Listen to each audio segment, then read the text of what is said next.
अस्सलामुअलैकुम व्यूअर्स, उम्मीद है आप बिल्कुल ठीक ठाक होंगे। एक नई पॉडकास्ट के साथ हम आपकी खिदमत में हाजिर हैं। हमारे साथ दोबारा से डॉक्टर अली शाह साहब मौजूद हैं। तो आपने बड़ा अच्छा फीडबैक दिया पिछले टाइप्स ऑफ कैमरास की वीडियो पे, thank you very much.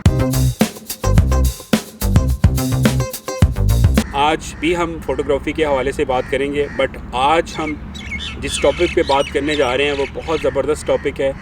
Photography with mobile phone, any kind of mobile phone जो भी आपके पास है, उसमें जो कैमरा होता है और that is sufficient for photography, जो कैजुअल फ़ोटोग्राफी है। और आपको ये पता है कि बेसिकली हमारी ये जो पॉडकास्ट है ये प्रोफेशनल्स के लिए नहीं है, ये उन एमेचर्स के लिए हैं जो फोटोग्राफी में इन हो रहे हैं या फोटोग्राफी मोबाइल के साथ करना चाह रहे हैं, बिगिनर लेवल पे।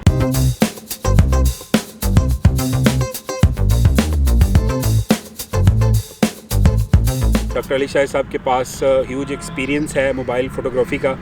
तो इनकी फ़ोटोज़, पोर्ट्रेट्स इतने स्टनिंग हैं और इतने ऑसम हैं, आपको बिलीव नहीं होगा कि ये बेसिकली मोबाइल फ़ोन के कैमरा से पिक्चर ली गई है। तो सर कैसे हैं सर? अल्लाह का शुक्र, बहुत शुक्रिया आपका, थैंक यू वेरी मच। आपने काफ़ी इसको टाइटल को एक्सप्लेन कर दिया है, हमारी चीज़ें जो है ना वो आसान कर दी हैं। तो व्यूवर्स, ऐसा है कि देखें, आज हम सिर्फ बात करेंगे लैंडस्केप फ़ोटोग्राफी के ऊपर। आल्दो ये लैंडस्केप फ़ोटोग्राफी एरिया जो है वो ह्यूज कैमरास और DSLR और वाइड एंगल लेंस और उन चीज़ों पे मैप करता है, लेकिन क्योंकि there are so many things, so many filters और सच अ थिंग। लेकिन आप अगर बिल्कुल बिगिनर लेवल पे हैं तो आप परेशान ना हों बिल्कुल भी। आप थोड़ा सा हौसला करें और आप अपने एक मोबाइल फ़ोन से इसको शुरू कर सकते हैं। मैं कुछ आपको टिप्स बताना चाह रहा हूँ जिनकी मदद से आप एक अच्छा लैंडस्केप शूट कर सकते हैं। तो डॉक्टर साहब, आपने देखा होगा कि जैसे ये जिस जगह आप बैठे हुए हैं, कल हमने एग्जैक्टली इसी जगह ये एक तस्वीर हमने शूट की थी, आप पीछे देख सकते हैं। इसमें जो सबसे पहला आपने ख्याल रखना है व्यूवर्स, कि जब भी आप अपनी कोई लोकेशन पिक करते हैं, एक तो ये कि एक आपके पास एक अच्छा मोबाइल फ़ोन होना चाहिए। अच्छा मोबाइल फ़ोन आप ज़रूरी नहीं है कि आप एप्पल का जो है ना वो iPhone 12 और iPhone 10 या जो भी एक्सपेंसिव गैजेट ख़रीदें। कोई सा एक आम मोबाइल फ़ोन भी उसमें चल सकता है, लेकिन एक अच्छा उसके अंदर कैमरा ज़रूर होना चाहिए। क्योंकि बहुत सारे आपने देखा होगा मोबाइल फ़ोन कैमरा ओरिएंटेड नहीं है, लेकिन कुछ फ़ोन्स हैं, जैसे मेरे पास Honor 8X था या ओप्पो है या कुछ सैमसंग के अच्छे फ़ोन आ रहे हैं। अब तो तकरीबन तमाम आपके पास अगर इवन डुअल लेंस कैमरा भी है तो उससे भी एक आप अच्छी तस्वीर शूट कर सकते हैं। और उसमें थोड़ा सा आपको ख्याल करना है। पहले तो ये कि आप एक कैमरा सेंट्रिक फ़ोन ले लें। अच्छा, कैमरा सेंट्रिक फ़ोन जब आप लेते हैं तो उसमें मैं आपको ये भी बता दूं कि जब आप उसके कैमरा मोड में जाएंगे तो 2-3 चीज़ों का आपने ख्याल रखना है कि आप क्या कर रहे हैं। अब HDR या हाई डायनामिक रेंज तकरीबन तमाम मोबाइल फ़ोन्स में आती है, तो आप जो है ना वो जाके HDR उसमें इनेबल कर लें। और अगर आपके पास वाइड एंगल है तो वाइड एंगल भी आप यूज़ कर सकते हैं। लेकिन अभी जो मैं आपको, क्योंकि HDR कह रहा हूँ, तो HDR नॉर्मली वाइड एंगल के साथ इतना अच्छा काम नहीं करती। कुछ फ़ोन्स में, जो महंगे फ़ोन्स हैं उनमें काम करती है, तो अगर आपको वो अवेलेबल है तो उसमें आप आ जाएँ। दूसरा, कुछ कलर इन्हांसमेंट्स होती हैं, वो आप शुरू में करना चाहिए या बाद में करना चाहिए, वो आपके ऊपर है। अभी क्योंकि मैं आपको उस टेक्निकल लेवल पे नहीं लेके जा रहा, आप सिंपल रखना चाह रहा हूँ। मतलब पहली टिप ये है कि आप अपने कैमरे को एक्सप्लोर करें, आप अपने मोबाइल फ़ोन को एक्सप्लोर करें, उसके टेक्निकल एस्पेक्ट्स में जाके देखें कि वो कितना वाइड एंगल है, उसमें HDR है नहीं है, उसमें जो है ना वो सैचुरेशन इन्हांसर है या नहीं है, उसमें डेजलिंग कलर्स हैं या नहीं है। ये हर कंपनी ने डिफरेंट किस्म का उसमें एक फ़ीचर दिया हुआ है। बिल्कुल सही है। तो वो जब आप उसको एक्सप्लोर कर लेंगे तो अब आप रेडी हैं तस्वीर खींचने के लिए। अब दूसरा जो काम आपने मोस्ट इम्पॉर्टेंट करना है, नंबर 2, वो दैट इज़ के सिलेक्शन ऑफ एंगल और selection placement of the camera. ज़ाहिर है ये कैमरा अब आपका ट्राईपॉड पे तो नहीं है, आपके हाथ में होगा। तो जब आपके हाथ में होगा तो इसका मतलब है अब आप फ्लेक्सिबल हैं, आप किसी भी उसको सीन को 360 डिग्री में कहीं भी कैप्चर कर सकते हैं। तो पहले तो देखें कि जो आप जिस भी जगह पे जाते हैं, जैसे जब मैं सीन शूट करने की कोशिश करता हूँ तो मैं ये देखता हूँ कि इसमें ऑब्स्ट्रक्शंस कितनी हैं, इसमें तारें कहाँ हैं, खंबे कहाँ हैं, मोटरसाइकिल कहाँ खड़ा हुआ है, गाड़ियाँ कहाँ हैं। तो मैं उनसे बचा के एक क्लीन लैंडस्केप शूट करने की कोशिश करता हूँ ताकि उसमें ये ऑब्स्ट्रक्शंस ना आए। बिल्कुल। इससे मुराद ये कि जो सीन को अच्छा नहीं कर रही, अगर कोई बाइक या गाड़ी सीन में फिट इन हो रही है और वो एज अ ऑब्जेक्ट वो स्टोरी क्रिएट करी, तो आप उसको लेंगे। या अनडिज़ायरेबल फीचर्स को आपने जो है ना ओमिट करना है, निकालना है। बहुत सारी टाइम होता है कि हमें तारें और खंबे भी अच्छे लग रहे होते हैं, लेकिन बाज़ ज़्यादातर केसेस में आपने देखा होगा खंबे, ट्रांसफार्मर, गाड़ियाँ, साइकिल्स, मोटरसाइकिल, चलते हुए लोग, ये सारी चीज़ें ऑब्स्ट्रक्शन होती हैं, तो इसको आपने निकालना होता है। मैं बात आपकी समझ गया हूँ। तो व्यूअर्स, जैसे आप एक खूबसूरत लॉन की पिक्चर लेना चाह रहे हैं तो उसके साथ अगर कोई वाटर पंप लगा हुआ है तो वो पंप यकीनन एक अनडिज़ायरेबल फ़ीचर है वहाँ पे। तो आपने एक ब्यूटी एक तरह की जब दिखानी तो उसमें यूनिफॉर्मिटी होना बड़ा ज़रूरी है। हाँ, अगर लेकिन पंप जो है ना आप लग रहा है कि वो एज अ ऑब्जेक्ट उसमें काम कर रहा है तस्वीर में, तो उसको आने दें, वो हो सकता है वो ज़्यादा बेहतर इफेक्ट अनटिल के वो फिट हो रहा है उसमें। जी सर, ये पहली टिप है कि आप जो है ना उसमें मतलब आप अपने मोबाइल फ़ोन को सर से ऊपर करके, थोड़ा नीचे करके, बैठ के, झुक के, लेफ़्ट होके, राइट होके, वो जो ना एक सीन आप सेलेक्ट कर लें।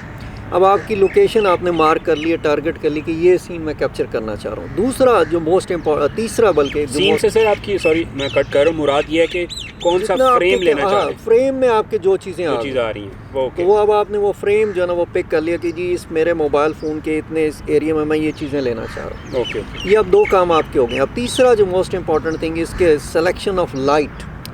Selection of light. देखिए जहाँ से आप शूट करते हैं बाजू का, तो आपने देखा होगा कि आपकी आंख को तो वो बड़ा अच्छा लग रहा है, लेकिन जब आपका कैमरा उसको शूट करता है तो उसमें वो एक जो ना एक साइड पे पूरी वो शेडी या वाइटिश हो जाती है, या एक डार्क हो जाती है, क्योंकि आपने देखा होगा कि जहाँ बहुत ज़्यादा लाइट कंट्रास्ट हो, पीछे से लाइट आ रही हो और आपके कैमरे में एक साइड से कॉर्नर से लाइट पड़ रही हो, तो वो एक साइड पे या तो बहुत ज़्यादा वाइट हो जाएगा या बहुत ज़्यादा डार्क हो जाएगा। ट्रू। तो उसको देखने के लिए आपने एक दफ़ा अच्छी तरह कैमरे को थोड़ा सा लेफ़्ट राइट करके देखना है कि कहाँ पे शेड बेहतर आ रहे हैं, तो फिर आप अपनी पोजीशन एडजस्ट कर सकते हैं। तो शेड्स की और लाइट की सिलेक्शन बड़ी इंपॉर्टेंट है, क्योंकि ये डिजिटल कैमराज अक्सर ये बड़े सेंसिटिव होते हैं, ख़ासतौर पे मोबाइल कैमरा। थोड़ी सी भी लाइट ज़्यादा हो जाए या थोड़ी सी भी लाइट कम हो जाए तो उसको आप दोबारा फिर इन्हांस नहीं कर सकते, उसको आप ठीक नहीं कर सकते, तो वाश आउट इफ़ेक्ट आ जाएगा या अंडर लाइट इफ़ेक्ट आ जाएगा। तो उसको बचाने के लिए कि आप उसी टाइम पे उसको देख लें। अच्छा, मैं आपको ये रिकमेंड नहीं करूँगा कि आप उसमें जाके जो ना ब्राइटनेस को कम या ज़्यादा करने की कोशिश करें। ब्राइटनेस को एज़ इट इज़ रहने दें, क्योंकि ये जो अब नए कैमरे आ रहे हैं वो इंटेलिजेंट होते हैं, उनमें AI फीचर है, तो वो अपनी ब्राइटनेस खुद सेल्फ एडजस्ट करते हैं। तो आप उसको करने की कोशिश करेंगे तो वो आपको अंडर टून या ओवर टून जो ना इफेक्ट आएगा। ये एक सेकेंड सर, ये आप कैमरा के मॉनिटर की ब्राइटनेस की बात नहीं कर रहे? नहीं, मैं शूटिंग कैमरा की ऐप की बात, कैमरा के ऐप के अंदर जो पिक्चर जो आ रहा है उसकी, यानी कि बाद में आप जो मर्जी करें, लेकिन उस टाइम पे जब आप कैप्चर करें, क्योंकि ये DSLR नहीं है। DSLR में ये आपके पास है कि आप EV को प्लस माइनस करके या ब्राइटनेस को कम ज़्यादा करके खेल सकते हैं। प्री शूट एडिटिंग ना करें, प्री शूट में आप कुछ भी ना करें। प्री शूट में सिर्फ आप मैक्सिमम कलर इन्हांसमेंट HDR जो ऑन कर सकते हैं वो कर लें, और उसके बाद जो है ना वो जस्ट आप उसको कैमरे को बाकी काम करने दें। आप अपनी पोजीशन और शेड खुद एडजस्ट करें। जो बाय डिफ़ॉल्ट उन्होंने टेम्पलेट्स रखे हैं ना, चाहे HDR है चाहे कोई दूसरा, वो कर लें, बाकी किसी चीज़ को ना छेड़ें। अच्छा, ये दूसरा इसमें हो गया। और तीसरा, इसी में मैं चलते चलते ये भी बताना चाहूँगा कि हर अब नए कैमरास के अंदर जूम का फीचर आ रहा है, लेकिन स्टिल मैं आपको ये रिकमेंड करूँगा, एडवाइस करूँगा कि आप जूम की बजाय खुद मूव इन करें या खुद डिजिटल जूम होता है। हाँ, क्योंकि वो डिजिटल जूम होता है और वो जो है ना जब आप मोबाइल पे तस्वीर लेते हैं तो वो बहुत अच्छा लगता है, लेकिन जैसे ही आप उसको प्रिंटिंग के लिए या पोस्ट प्रोसेसिंग के लिए सेलेक्ट करते हैं पिक्चर को मॉनिटर पे या लैपटॉप पे, वो जैसे ही आप देखते हैं तो उसमें वो इफेक्ट नहीं आते, पिक्सल फटे होते हैं और वो इन्फॉर्मेशन लॉस हो चुकी होती है, डिटेल तो उसको आप रिकवर नहीं कर सकते। तो बेहतर है कि जूम करने की बजाय आप खुद सीन में 2 स्टेप आगे चले जाएँ या 2 स्टेप पीछे आ जाएँ। तो ये तीसरा इसके अंदर मैं जो आपको फीचर बता रहा हूँ कि लाइट सिलेक्शन, जूम सिलेक्शन, और उसके बाद अब जो है ना वो अगला काम ये है कि आप उसको तस्वीर को शूट करें। अच्छा, शूट करने में भी मैं आपको ये टिप बताऊँगा कि शूट आपने एक दफ़ा नहीं करना, आप उसको जो है ना वो थोड़ा सा कैमरे को अप करके थोड़ा डाउन करके डिफरेंट शेड्स के साथ, टिल्ट के साथ ना थोड़ा सा 5 degree plus minus rotate up down, 5 degree left right करके 2-3 तस्वीरें शूट करें। बिल्कुल सही है, मल्टीपल तस्वीरें शूट करें, क्योंकि उसके बाद बाज़ुकात ये होता है कि जब आप तस्वीरें देखते हैं जाके आपको लगता है कि ओहो ये थोड़ा सा ट्री कट गया था, या ये थोड़ा सा ट्री ज़्यादा अंदर आ गया था, या थोड़ा सा ये लाइट और आ जाती तो इसमें डार्कनेस कम हो जाती, या थोड़ा सा मैं और जूम कर लेता तो कुछ ऑब्जेक्ट ज़्यादा क्लोज हो जाते या शार्प हो जाते या फोकस हो जाते। तो उससे बचने के लिए, क्योंकि ज़्यादातर ये होता है कि ये जो आप तस्वीरें खींच रहे होते हैं आप दोबारा पॉसिबली उस लोकेशन पे ना जा सकें, ऐसे ही है, तो ज़ाहिर है आपके पास करेक्ट करने का और कोई ऑप्शन नहीं। फिर आप उसको कट करेंगे तस्वीर को डिजिटली तो वो इन्फॉर्मेशन लॉस होगी, तो उतना आपको वो इफ़ेक्ट अच्छा नहीं आएगा। जब आप उसको अपलोड करेंगे इंस्टाग्राम पे या किसी भी जगह, तो व्यूवर्स को पता चल जाएगा कि इसकी एस्पेक्ट रेशो ख़राब हो चुकी है, या तस्वीर क्रॉप की गई है, और वो ज़ाहिर है ये DSLR तो है नहीं कि आप जितना मर्जी क्रॉप कर लें। एक तो इसमें ऑप्टिकल वेरिएशन इतनी ज़्यादा नहीं है, बड़े लेंस नहीं है। दूसरे ये है कि इसका तकरीबन 12 मेगापिक्सल से ज़्यादा होता है, और जूम आपको मैंने पहले पाबंदी लगा दी, डिजिटल जूम पहले नहीं करना। मैंने पहले ही कह दिया कि जूम नहीं करना, तो इस वजह से आपने जो है ना वो खुद जो है ना वो मल्टीपल शॉट्स लेने, थोड़ा सा जूम इन करके, थोड़ा सा जूम आउट करके, थोड़ा सा 5 डिग्री डाउन करके, 5 डिग्री अप करके, 5 डिग्री लेफ़्ट, 5 डिग्री राइट करके। तो ये जब आप तस्वीरें लेंगे तो ये आपके पास, आप इनको आप कन्वर्ट कर लें। तो कन्वर्ट करने के बाद आप जाके देख सकते हैं, तो वो आपको एक जो बेहतर तस्वीर होगी उसको आप पिक करके फर्दर आप पोस्ट प्रोसेसिंग उसमें कर सकते हैं। अच्छा डॉक्टर साहब, अब ये इसमें कुछ तस्वीरें मैं आपको दिखाऊंगा। जैसे ये तस्वीर है और हमने ये एग्जैक्टली इसी जगह से ली है, और हमने थोड़ा सा ये ख्याल किया कि उसमें थोड़ी सी लाइट भी आ जाए कॉर्नर से, और कुछ पिंक फ्लावर्स भी हैं पीछे, आपको नज़र भी आ रहे होंगे, तो वो भी आ जाए। तो कलर्स बड़े वाइब्रेंट नज़र आ रहे हैं मुझे, और ये नहीं कि ऐसा लग रहा है कि जैसे शायद आपने पोस्ट प्रोसेसिंग में इसकी सैचुरेशन इन्हेंस किया है। इसमें एक फीचर था मेरे कैमरे में जिसको कहते हैं HDR with dazzle colour on. Okay. तो वो डेजल कलर ऑन ये करता है कि जी वो शुरू में ही उनकी इन्हांसमेंट और सैचुरेशन बढ़ा देता है।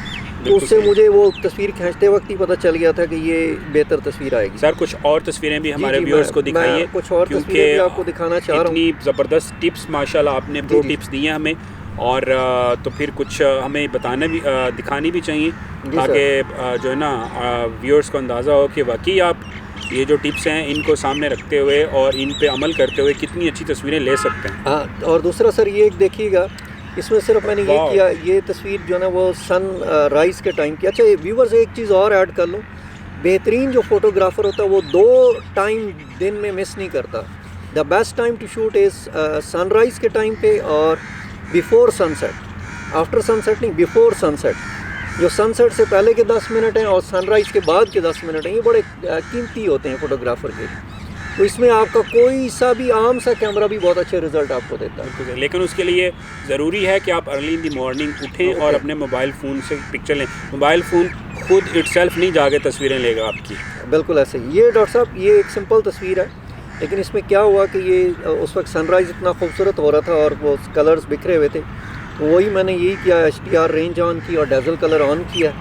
उसके बाद फिर मैंने मल्टीपल शेड्स में इसको लेके देखा है कि मैं दरख्तों से थोड़ा सा आगे गया हूँ, तो मुझे वो मज़ा नहीं आया जो दरख्तों के पीछे रह के, क्योंकि दरख्तों के पीछे लाइट सप्रेस हो रही थी और पीछे वाले कलर ज़्यादा इन्हांस हो रहे थे। जैसे ही मैं दरख्तों से आगे गया हूँ, वो फुल लाइट सेंसर ने रिसीव किया, तो वो कलर जो आसमान पे थे वो नहीं नज़र आए मुझे। बिल्कुल सही है। वो फिर मैंने 2-3 शॉट्स में से ये शॉट जो है ना, really amazed, it's so wonderful. मुझे तो ये किसी बड़े एक्सपेंसिव DSLR और बड़े एक्सपेंसिव जो है ना लेंस की पिक्चर लग रही है।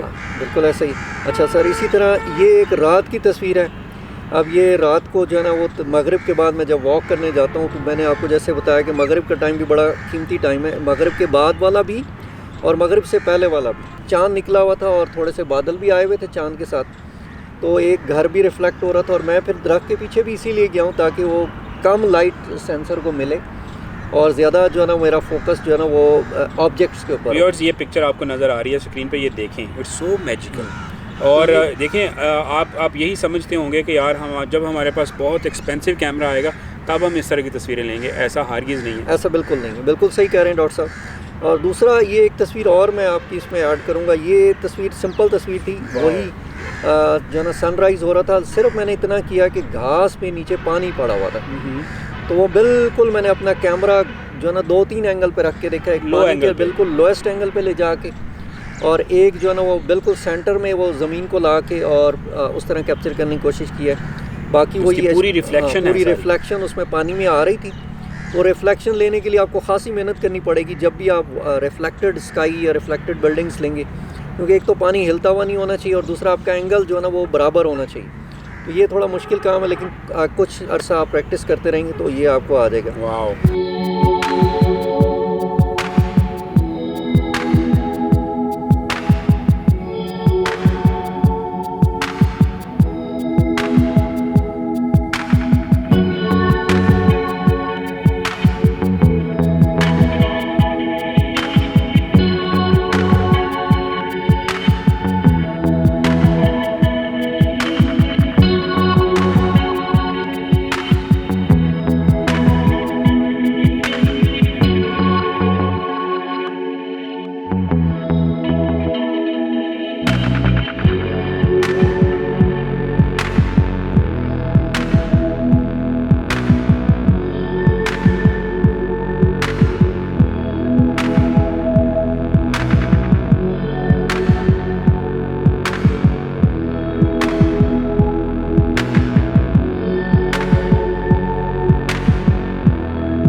आप देखें, इनके ऊपर काम शुरू करें और इंशाल्लाह हम नेक्स्ट ब्लॉग में थोड़ा सा और आपको बताएंगे कि पोस्ट प्रोसेसिंग में आप क्या क्या चीज़ें कर सकते हैं, कौन से सॉफ्टवेयर हैं। थोड़ा सा हम कैमरे की टेक्नोलॉजी और उसमें भी टर्म्स में भी आपको जाके बताएंगे।